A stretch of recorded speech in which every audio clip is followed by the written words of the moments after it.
Hi there, Randy Green here. Another whole 2025 timeline podcast because I shifted from the Changemaker podcast into the 2025 timeline. Not that the Changemaker is over. It's still part of my website where you can follow it under the whole Changemaker material, where you can both get the Changemaker, whole Changemaker skill sets. There are 4 courses there, as well as the whole Changemaker toolkit, where there are 2 courses for now, taking it into the ideas into implementation in plus different articles and podcasts, which you can find under the whole Changemaker project. I'll put a link below for those of you who want to continue. There are also the whole Changemaker project updates, which are tied to the Food, Health and Environment project. So there you will get the updates that are following that project. But here on YouTube, I want to talk a little bit about timelines, because although that in another update series I have on the Higher Order Systemic Energetic Awareness Forum, I'll put link below as well, I got a different type of updates where I yesterday talked a little bit about the different reality programs, as well as some of the ideas of what is the 2025 timeline, because this is, I have put already here on this channel some ideas. I will put link below again to that playlist. But also in the understanding, okay, if we are kind of saying, well, the kickoff has happened, because it has. And it's not necessary that we all join on the 2025 timeline. That's a choice we do. What is the 2025 timeline? The 2025 timeline is the one that leads to the future humanities. And that is the ones that have already come back from that future and are trying to change it. So that is what it is in a nutshell. It is that timeline that will lead to a different type of future for the ones that have already been through that future and have traveled back and merged themselves with their present day version. And that's not a walk-in. It is a kind of going back via nodal points in the holographic network back to an earlier version of ourselves as we are in this time. And then this version of ourselves develop into these futures via a series of reincarnation, and then ends up in these futures where things are not going so well, to put it mildly. And by that, travel back in time, not via Einstein-Rosen bridges or Fermi bridges, as they're called in the future. That's a different type of using the quantum fields to do the entanglement principle of transferring from one state into another using the Fermi bridges. For that, you use AI, which they're already working with quantum computers, and has been experimented in the Fermi lab, which is why in the future it's called the Fermi bridges, because that was invented in our timeline, and it has been invented. It was invented or came into fruition a couple of months ago, where I talk about that. I think it's in the Stargate course material as well, in some of my updates where I touch ground with that a little bit. The idea is to put it in a very simple manner that can be too simplified, but too simple. But the simple understanding of it, if we in a nutshell, is that you kind of have the quantum field that operates with what we call entanglement. You have one type of elemental particles, because we are talking at the subatomic particle level. So this is where things can interchangeably be both waves and particles. So it's not really, as you kind of say, well, these particles are either in that state or in that state. On the quantum fields, they can be both, which we know from the uncertainty principle. It's only when the observer looks at it and decides, kind of connects to it, then it turns or changes from being either wave into particle. The question is it actually the observer interference, or is it something else that's going on? And that's the big question. But science says it's the observer interference. And of course, it's only the quantum fields, not on the macro levels where we would like that. It's mind over matter, because that's what philosophy has taught us. And we would like to have these ideas of psychic powers, because that's what we remember from the times of Atlantis. But quite a lot of this was taken away from us, which is why there are so many factions out there inside the human realm, inside the base program. They're doing all sorts of shenanigans to try and retrieve what they have lost after their rebirth from the failed projects of Atlantis. Some were reseeded, and some of these factions are trying very hard to get their faculties back and their psychic powers, which we're seeing in different spiritual teaching systems that both are what we call the esoteric level, that is the mystic, going with loving kindness, and then you go into the occult sciences, where it's all about getting the psychic powers. We see that in most of the ancient spiritual teaching systems, including Buddhism and the guru teachings and spirituality and what have you. You have the one that is what every day the mundane, the generic human is doing. And then you have the esoteric that goes with the mystic, that goes with the heart field. And to repeat myself, the occult typically goes with the mind field. And the Atlanteans were a part of the previous universal structure where they were working with the biofield and the mind field to be in control of the spatial energies. And today we have control of the spatial energies, but only via technology. So that's some of the things that were kind of lost in the times of Atlantis. And hence there are many groups out there who I want to get this back and do whatever they can using symbols and alchemy and all sorts of shenanigans to get these powers back. And they will to a certain degree in the mental field, but as those of you who've done my course material, you will know that there are 5 rings around our head. These are 5 layers of the mental field. And they are just as distorted as the 9 layers of the emotional field. And not until we have worked our way through these layers and undone the seals and the prohibiting technology will we be really able to influence our surroundings via our mental constructions. And that is only allowed once we have cleared what is left in our 3 lower fields of the distortion energies that came after the timeline event and the first 3 cycles after the timeline event, leading to the collapse of everything during the times of Atlantis. So there's a lot to be cleaned out. But there's a lot of delusional ideas of how much power we have got, because we remember that we used to have.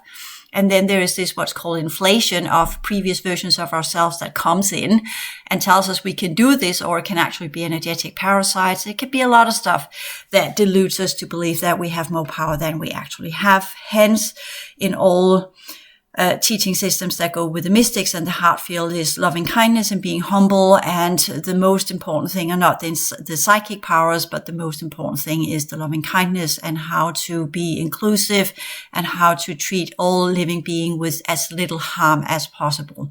The balancing point. Okay, so with that one put in check here, when we talk about the 2025 timeline, there are again this where if we follow the trajectory of humanity as they are today, and they just do what they're doing now and follow the trends that we are seeing now, that is the main timelines that have been seeded in. We have had different types of ups and downs following the old world order timelines. We had the secondary main timeline that was created with the 9/11 event in America, the 2001 timeline. But we also have a 2009 timeline and we have a 2012 timeline. We have many different timelines where they have tried to deviate from that course, not the future humanities, but what we call the factions of the old worlds that both goes back to Atlantis, as well as the reseeding factions that were in control after the fall of Atlantis and reseeded civilizations here. And we're here not just talking about aliens engineering humans, but we are talking about that humans as a solar system race were, in our understanding of what a human is, technically aliens themselves, if we go with that idea, advanced civilizations that have the capacity to work with reality field, holographic systems, different types of reality constructions. Everything is engineered. Terraforming is just an everyday business. Creating reality fields, creating constructions, creating life forms, as that's just for everyday business. It's not genetic modification. It's not genetic engineering.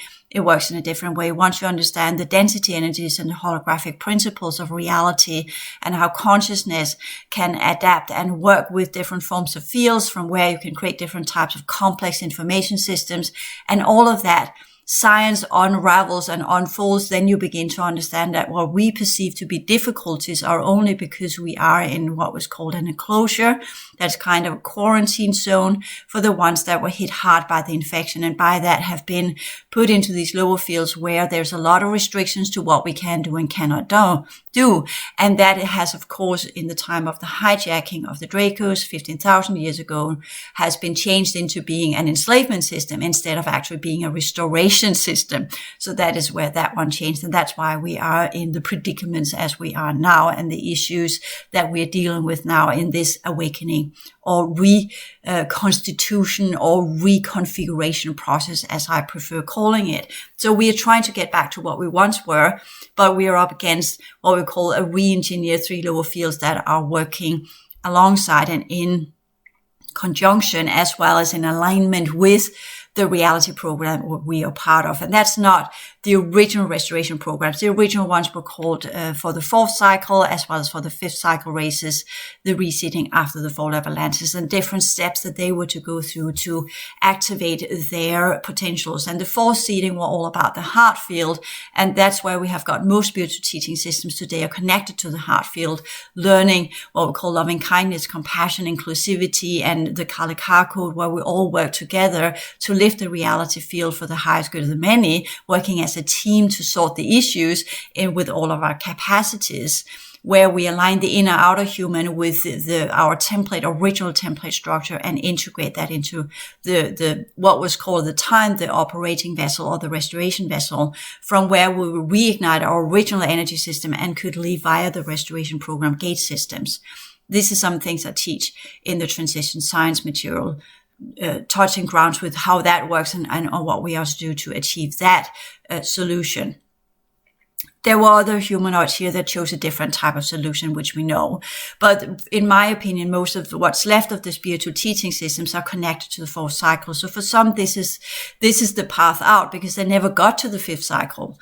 But for those of us who actually did get to the 5th cycle, we have a different kind of work to do. And that goes with the pentagram, and not the reverse pentagram, of course, but the upright. And it's not what people think it is. This is just how the old symbols, the cross and the pentagram, has been taken into and been given different understandings and different types of features that is not there originally. The original one is not what we call a pentagram, but I actually kind of 5 different types of genetics, the pentachromosome, that are linked together in what could be alluded to as a star configuration, but we could also just look at it as a head and arms and 2 legs. And that is what it originally meant as the human in with his full capacities. And that's what Leonardo da Vinci also portrayed with his man in the wheel and the circle and these kind of things. So that's how we are to perceive it. So, of course, the reversed one is the Atlantean, the dark Atlanteans that wanted to get that the man and his full capacities were used for selfish purposes, whereas the upright is for the highest good of the many, where we work with as a team to solve the issues at hand. So that's important to understand with the 2025 timeline, because that, of course, are the bridge into the 5th cycle. So that's what that is as well.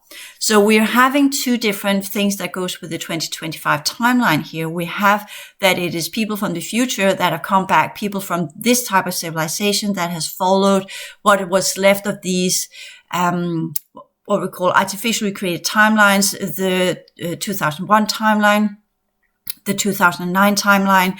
The 2011 timeline is the one that led to the event program, which has played out, as well as some of the other minor timelines that have been seeded in artificially using alien technology, including probably the Philadelphia experiment and the more, what do you call it, some of these, in America, some of these things that have been up, the Montauk experiment. Also, I'm not into the details of these because for me, that's just kind of the military projects, and most of what the military have been working with are based upon alien technology. So for me, it's not as interesting as how did it affect this reality. It is more as in where did they get the technology from and how have they used it and why did they get it even to begin with? That's kind of where my focus is, more than actually, oh yeah, this so fancy technology that can alter time and space and bend spaces, we know of it affecting the reality program to work in a different way as a kind of using a different type of software, right?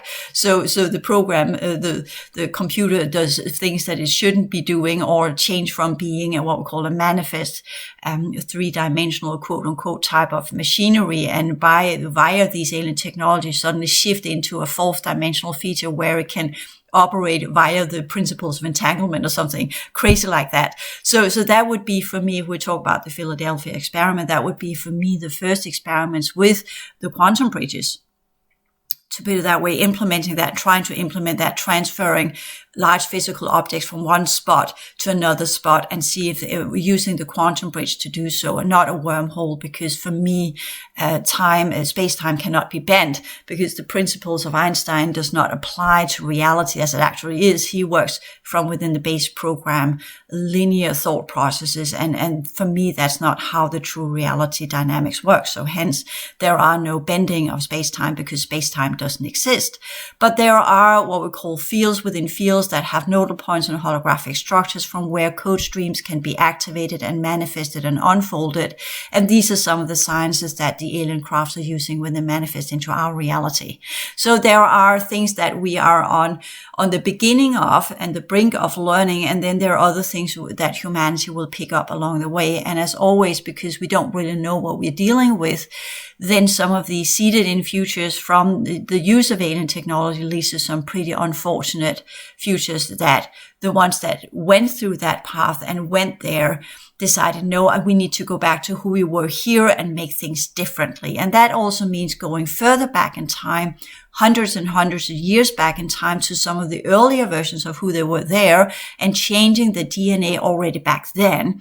So the time travel, so to speak, from the future using the Fermi bridges, the quantum bridges, from one point in the future to a similar symmetrical point in the past, using an amplification of energy in the future nodal point, where you amplify that nodal point to a specific type of volume or momentum, energetic momentum, where a specific type of DNA can unfold and transfer it via the Fermi bridge back to that same nodal point in the past, where the energy is, even though it's lower, the further you go back in time, the further you will go back to the fourth cycle, the more of the original fourth dimension energy will be present there, and by that be able to alter the DNA back then in that earlier version of who and what we were there, changing the reseeding of the fourth cycle races so that they will transfer into this reality, being with a different type of DNA that will allow them to work not within the spiritual teaching systems as they have been clogged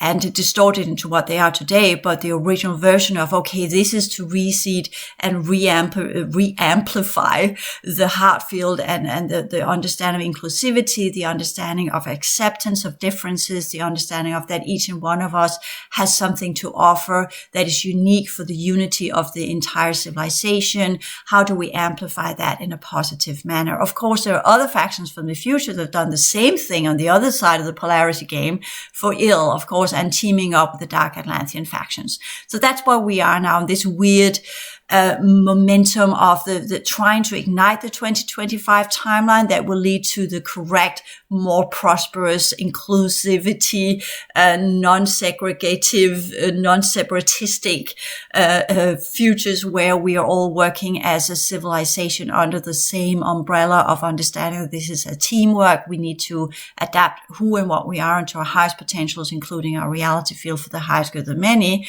what we call progressive dynamics. And then the other factions that are saying, no, we want that future to unfold, because there, if we follow that timeline further, it will give us even more power, because then we can reunite with the previous universal cycles. That's the end goal for these groups that want to literally transfer everything that is back to the previous universal cycle and ignite that and play out their constant seek for power as only mind and body beings, and not having that, as they say, it's stupid heart field that interferes with everything, with all that kindness. So they are doing their genetic engineering as well with humans that are part of that have got the Kala-Ka code and a heart field, and trying to create bloodlines without the heart field. So that's their agenda. So this is the game that we're in now. This is why it fluctuates in so many different ways. I'm not going to give much attention to all the bad guys, because what you give energy, what you focus on, you give energy, and what you give energy, you participate in. So it's enough to know that it's there. So what should we focus on with the 2025 timeline? That's those of us who have come from that future. I have not come from it per se, but I've come from a different future, use some of the same technology, a transfer chamber from some of the worn out future levels of what we call the Andromeda system.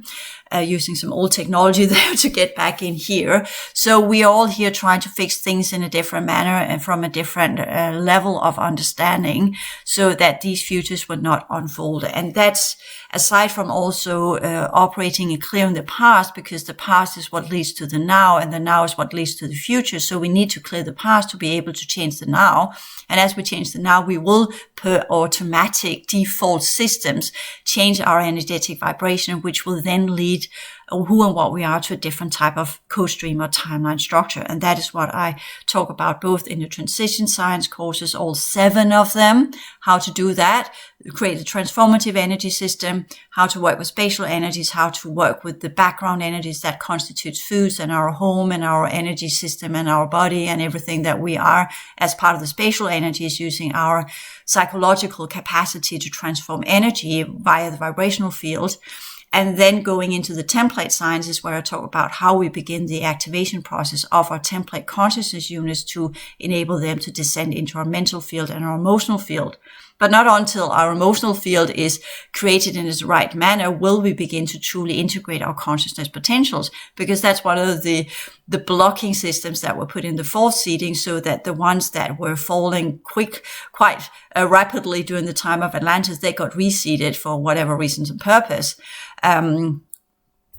And they have this very strong blockage. And they are typically the ones that completely supersede and work around the heart field and just want to go directly to all sorts of mental shenanigans and symbols and sounds and mechanics and what have you to get psychic power. So they are typically the old Atlantean guard that are trying to revive what they once had, but they will be constantly blocked and they will be let down unfortunate routes into the artificial 5th dimension, where the more they seek these powers, the more they will link up to the artificiality of the 5th dimension with what's left of these factions. So that's not a path I can recommend. So the path will be loving kindness. The path will be via the heart field and the Kali Ka code, which is also what I teach in my progressive sciences. But as of course, all depending on where you are, if you're a mystic or you're occult, or if you are kind of a diplomat or you're a healer or you're a warrior or you're a scientist, that kind of goes with the different faculties that we chose to have when we entered into the system and decided to participate in this construction. So we have different angles of working with this.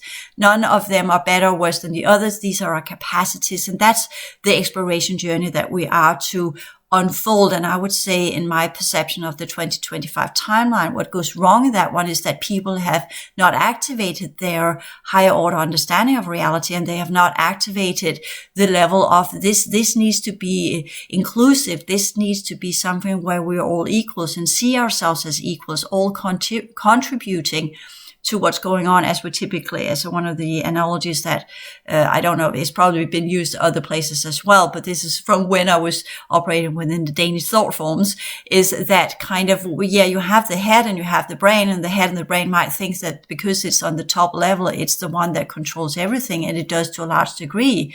But if the intestines doesn't work and you can't poop, well, then the body will collapse, and then the brain will be nothing, because the brain is depending on the rest of the body. It's depending on that the body is functioning well.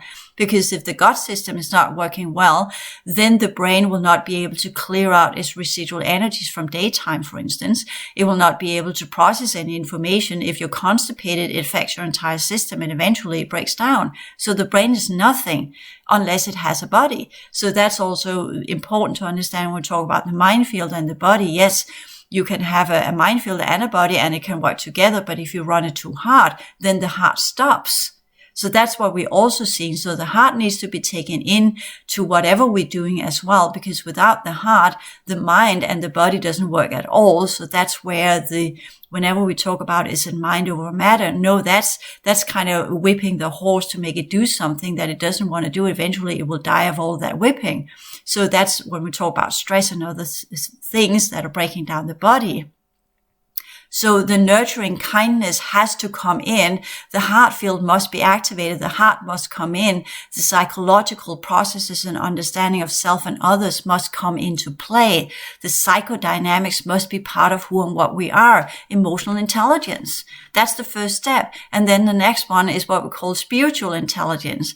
That is not necessarily what we call spirituality, but the loving kindness, the compassion, the understanding of we are part of a system, we are part of a whole. We're not individual beings that walk around in our own little island. We are interconnected, not that we are all one, we are not, but we're all part of the same system, and we should take care of self and others within that context, producing as little harm as possible, and that means as little distortion. So that goes with our self-containment and self-responsibility and self-adjusting mechanisms, self-exploration, inner work, psychological work, meditation work, mindfulness work, whatever we choose, whatever branch we choose to work with, as long as it works with the heart field. Because that's what was the outcome. That is what will heal the ones in the fourth cycle. That's the point of the cross. The point of the cross is not suffering, but the point of the cross is transformation of what we call crisis that leads to progression, that leads to developmental processes where we learn and explore and evaluate and grow as human beings, not to be beaten further down, but actually to grow in our complexity so we understand and see reality from multiple angles. And via that empathy of understanding, we'll be able to approach reality and others in a manner where we can all breathe in the air together and be who we are and be authentic, and the same time also be able to contain each other and see the different facets of who and what we are in the light of understanding of this is who you are, this is who I am. Yes, we have differences, but let us see if we can use them for some kind of teamwork where we work with reality. And that's important to understand. The cross is not about us being loving and kind, as in now we team up in communities where we all hug each other and we kiss each other, which we see in the love and light communities. That's okay as part of the clearing of the emotional field. But eventually we move beyond all of that. And then we begin to see, okay, I know who you are. And we have made arrangements here. We know we have talked about the solutions about a relationship while we are together. And then we will say, well, the love was nice. And we have that as a foundation. But it must be put into some kind of project. It must be put into something that can change something, right? Love is good. But if it doesn't lead to changes, what's the purpose other than being in some kind of blissful state where it's a kind of addictive kick off, right? So we must change it into something that actually leads to some kind of progression, that leads to some kind of alteration of our reality for the highest good of the many.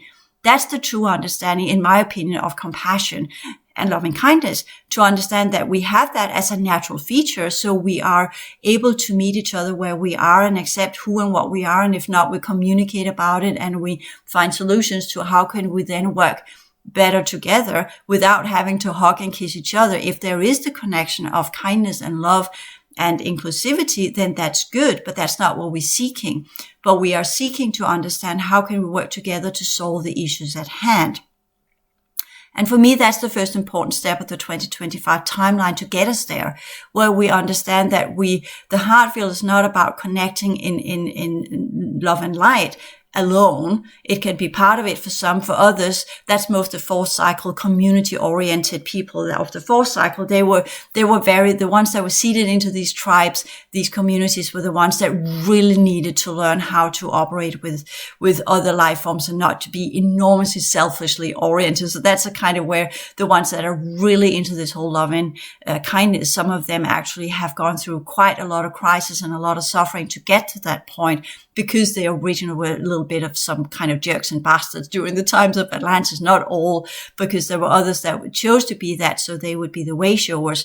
But quite a lot of the ones that were on what we call the redemption contract, they are the ones that have still working with the issues of the heart field, and by that are drawn to these very kind and caring communities where they, via the way showers, are shown this is how you're supposed to do it. So that also has its role to play. But those of us who are on the fifth cycle, we are more scientifically oriented. I belong there, and that you can feel I can't do the cross, but I am more in the scientific solution mode. How do we fix this? How do we solve this? How do we work with this? We go through the steps that we need to have so we can create a team. So we're responsible in our team. So we're responsible for our energies, that we exactly know what we're dealing with. This is mine. This is yours. We deal with it independently, or we could deal with it together, all depending on what kind of construction and partnership we decide. But it's all built upon the principles. It all follows the principles and the laws of the principles, as well as the laws of working with energy, as well as the rules of engagement.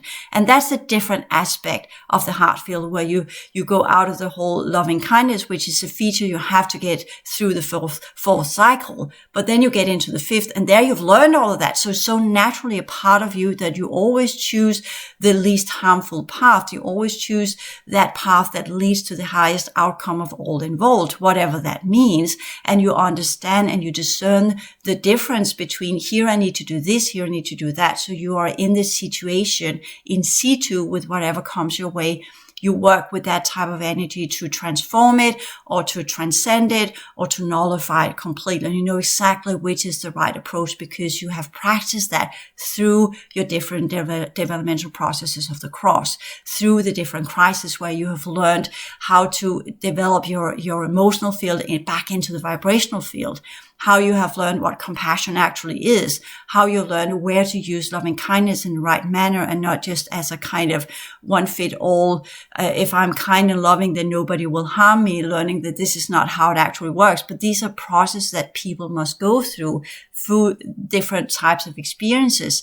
And many never go further than just to the, what we call the samadhi, or the kind of the blissful state. That's one of the samadhi features, where you just get to that blissful state and just stay there, because this is where I feel good. This is comfortable. Here I feel love for everybody, feel love for myself, for nature. And it feeds back to me with that kindness and that loving, nurturing energy that feels good. And many just remains there. And that is also important. So we can't say one feature is the right feature, or one feature is more important than other. But we understand the complexity of reality, that each and one of us play a role in that. And we should allow people to be where they have chosen to be. And I know in my processes for a long period of time, I was a little bit kind of all this loving kindness and kind of say, yeah, well, you need to push it further than that. And I'll still stick to that one, because yes, I can definitely see the value of it, but I can also see that they have been around for 3,000 years and it has not changed much, has it? They have not changed much, have they? I can see you kind of, yeah, they're just repeating the pattern. They are not really progressing, are they? They think this is the highest level of progression, but is it really, when we compare to what they could be or what they used to be? But then I also understand many of the ones that are stuck there, they are from what we call avian systems that never got further than to the fourth cycle, and by that have not understood what the fifth cycle is about. And by that, they don't seek it because they don't know what it is. So of course you can't reach for something you don't know what is, right? So that's also where we talked about the way showers in the fourth cycle. We have way showers of the fifth cycle that chose to be these scientific warriors, teachers, judges, administrators, developmental programmers, or whatever you want to call them. And I belong to that branch of what we call way shower of the fifth cycle. And that's why it's, for some of you, it's so foreign. And for some of you, it's like, well, when I listen to you rant, my mind just shut down and my mind field can't hold that energy. Because you need to train the mind field to hold these energies. So it's a training process, like everything else. You can envision you want to run marathon, but unless you actually run every day, and remember to keep the breaks, right? But have one day off. But unless you train every day, you will not be able to run a marathon. The same with the mind field. You won't be able to explore and develop the mind field into its radiation field, where your light system, your vibrational energy system turns, where we have the biofield, that's the code field, we have the emotional field, that's the vibrational field, that's what they change into, and the mental field changes into the radiation field. You won't be able to do that unless you train it, unless you do the daily work that it demands. So that's the daily clearing work, the daily meditation work, the daily mindfulness, the daily approach to the psychodynamics in yourself and others and reality, the constant observance on who and what you are, how you respond to whatever comes across your path, how you choose to work with it depends on which cycle that you need to complete. So that's also part of it. But when we talk about the 2025 timeline, we could say, well, we do need people that kind of have the activated heart field that goes for that one.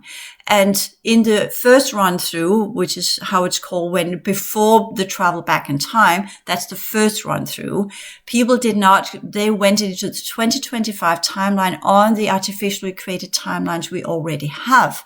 And they went into these futures with these non-activated capacities, but full of enhanced type of DNA from the alien agenda, the alien races that have been here working with them in specific types of military projects, creating new Atlantis and all these kind of shenanigans. And I'm not going further into that, just saying that that leads to some unfortunate futures. Then there's the other one where they tried to change that with the event program 2011. That led to the transhuman future. That was the second run through. That failed too, of course. We still have residuals of that. We still have the groups that are trying to make that happen again, because with the traveling back in time from the first run through, they have altered the situation for the second run through of the transhuman agenda. So things change, as you know from old movies. When you travel back in time, you're changing the past, and by you changing the past, you're changing the present, and by changing the present, you're changing the future. But what is it that changes? It's the gene code.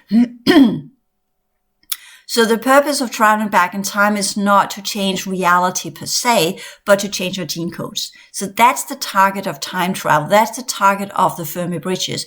You travel back to an early version of yourself, implement yourself into that early version of yourself, which is already in the body. So it's not a walk-in, because a walk-in, then the original soul, so to speak, the psychological structure and what's there, the energy system pulls out, and another one takes over the physical form.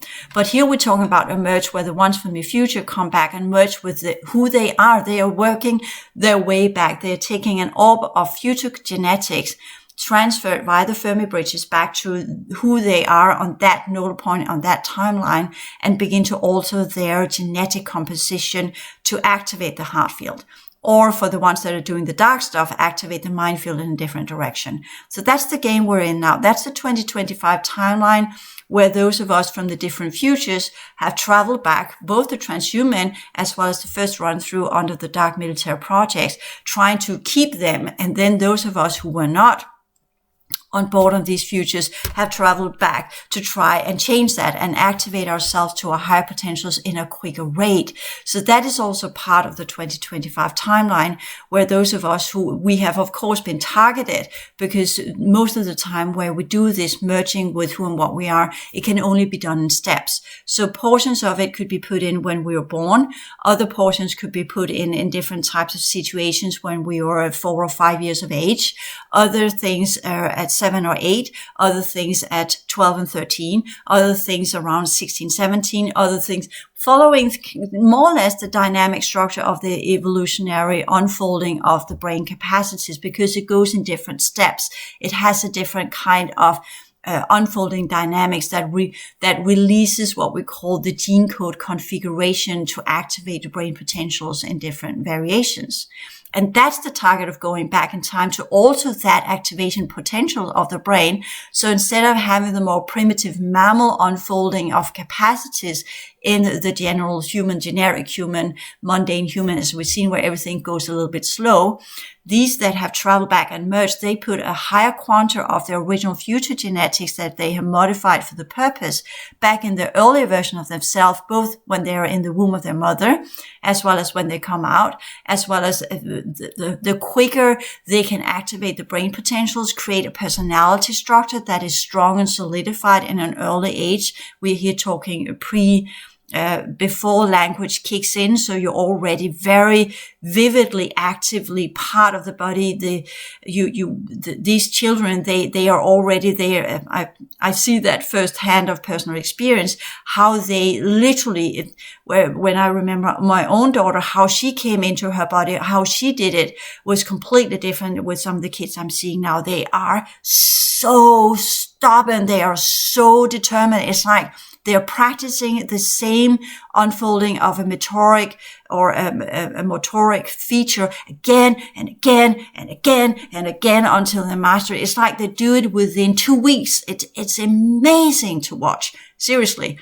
And in that also kind of as I can be telepathic, as I see how they struggle. How do I do this? Literally asking me telepathic, what is this? How do I master this one? And then I envision you do this, or I take the arm and say, you do this, or you grip like this, showing it both visually, but also metaphorically, having my hand on the little one's hand and then showing this is how you do it. And then the little one will pick it up so quickly, which is completely unheard of. So that's how they are going to, these kids will probably already be professors when they're 13 or something, because not only are they taking control of the body very, very quickly, but they're also creating personality structure that is impenetrable, that will not be transformed. Because years ago I saw some of the early hybrid kids, they were so easily targeted by the dark factions, by some crisis that completely changed their personality structure, because it was too weak, it was too mellow, it was not ready yet.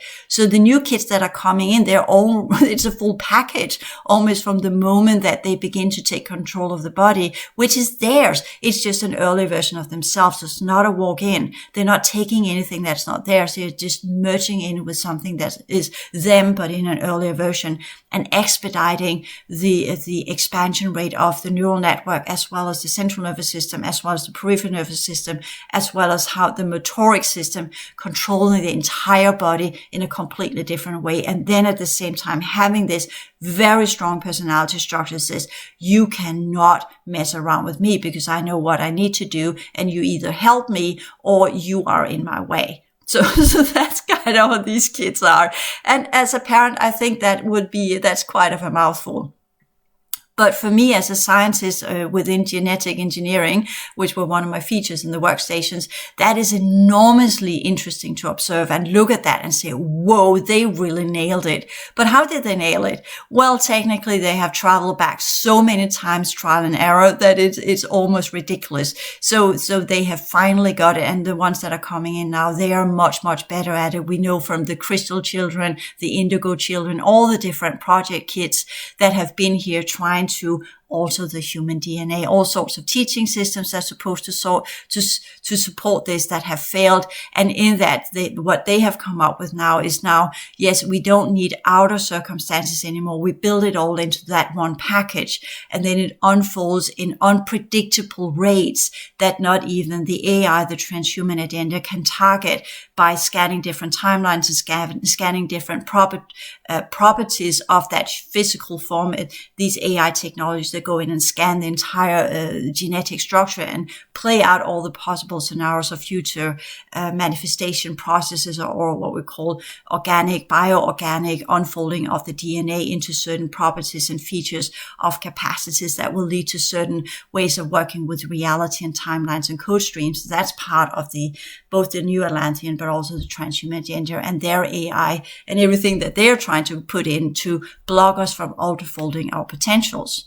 So that's also when I talk about the prohibited technology. Some of it is part of the old world order, original developmental programs of the cross. But those of us on the fifth cycle, we are up against AI. So that's a completely different ballgame, where the old prohibited technologies were kind of simple in there. They created residual energies, distortion energies, or karma, if you like, and energetic parasites, and created what we call emotional patterns and mind patterns that would then be reseeded via the reincarnation cycles, rebirth after rebirth, where we will repeat the patterns, right? Going in rings in a merry-go-round and not really progressing due to quote-unquote karma or past life emotional and mental field configurations. So that's kind of where the cross or the developmental programs of the fourth cycle were, instead of being the cross of progression that will lead us out of the quarantine zone, it became the cross of matter and a cross of reincarnation that led to our complete downfall and ceasing to exist, wearing us out due to harvesting programs and what have you. But when we talk about the fifth cycle, future humans that are here, enhanced human, future humans, as well as some other groups that are coming in from parallel systems, then it's a completely different dynamic. It's a completely different ball game that we are in. And this is what those of us who are part of the fifth cycle, we are now beginning to come into play and understanding that the technologies we are up against are of a different feature, a different type of mind fuck, to put it that way, which is why we have a lot of people that have brain fog. Now we have a lot of people that have issues with their neural networks and onward and so forth, because we're getting close to the fifth cycle. And that means that these prohibited technology of the negative factions that are trying to prevent the original fifth cycle to unfold in our reality field, in the outer domain, and erase, because the old world order was all about the fourth cycle. And since that is falling apart, we are all now being pushed into the outer domain, original turnaround point that is connected to the fifth cycle, where we are supposed to become these complex, independent being with an activated heart field and activated mind field, so we can learn to transform the biofield into whatever capacity we want. So you can say the fourth cycle is about the ones that want to get out via the restoration program and back out of the quarantine zones, back to their fourth cycle realities. Whereas the fifth cycle, those of us who are part of that, we are taking back the outer domain and transforming it from the less progressive universal structure of the original humanoid programs between the progressive races and the lesser progressive races, and changing that back into its original configuration under the ancient ones. So that's a completely different type of dynamic. And that's some of the things that we need to be observant of when we talk about why are we doing this or that or whatever. Where does it fit in with the progression work? What can we achieve with the progression sciences? How can we push that into the fifth cycle, where we then understand that the dynamics of why we are having the ability to transform energy changes, because then we work with a completely different set of sciences compared to the sciences we work with in regards to our heart field and the activation of the vibrational field under the fourth cycle dynamics. So that's also part of some of the changes and the shift that we are to kind of roll out and understand. And all my material is built about taking you a step ladder manner, step by step, out of the fourth cycle and into the fifth cycle. And then we are on this new exploration journey, whether we come from the future or we come from a parallel system, or we have developed ourselves into that by our different cycles of reincarnation within this system, or whatever feature that we have. All of it will come in play if we allow it to. But the main thing is that we understand what's the project with all of our differences. What's the project we're working on? What's the purpose of that project? And that's that's the change maker material, where we begin to understand the dynamics, that the projects that we engage in are not for profit. It's not for our personal use. It's for the restoration of our reality field. It is the reconfiguration, not only of ourselves, but also of the world that we're living in, so we can get out of the enclosure, so that we can erase all of the old programs, so we can begin to work with what this reality was actually supposed to be, and then get back on track with what we were supposed to be as well. So the first step is the world, to change that, because not only we can change ourselves to such a degree, but if the world doesn't change, we will constantly be pushed back into an artificial construction and configuration where we don't belong. So that's also part of the 2025 timeline. So with these ideas seated in here, on February 14th, that will be my Valentine's Day speech. Sorry about that. That's where I want to take the Valentine energy, working with the heart field and the future of our civilization, and look at it not from me and my love and my dear ones, but look at who am I as a person, that via my expanded heart field can go in and see what do I need to do to change not only who and what I am and my energy system and everything that has been unfolded before this level of existence, but also how will I contribute to a better future? How will I use that loving kindness that I have in my heart field and the understanding of the cycles into the highest good of the many, and into a change that will lead to a future where as many as possible will be able to do the transition out of the artificial configurations and back into the original reality field configurations, where we again can become this enormously advanced solar system civilization that we used to be under the defaulting collective and the progressive races. Thank you.